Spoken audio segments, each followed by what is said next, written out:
Hi everyone, welcome to today's video. If you're ready to clean up your Instagram by deleting all your posts at once, I walk you through the fastest method to do it. If you find this guide helpful, please like and subscribe to support the channel. Thank you. Let's dive in. Launch the Instagram app on your phone. Tap your profile icon in the bottom right corner. Tap the three lines in the top right corner of your profile. Select your activity.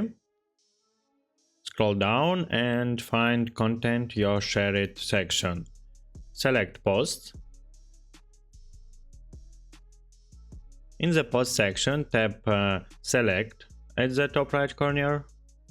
Go choose your post and tap on each one to select it. Unfortunately, this no select all button, so you'll need to manually pick each post. After selecting your post, you'll see two options at the bottom. Tap Delete bottom right to permanently remove them, or tap Archive bottom left if you want to hide them instead of deleting. Finally note, deleting posts in bulk is much faster than removing them individually from your profile, but it still requires selecting each one manually. And that's it.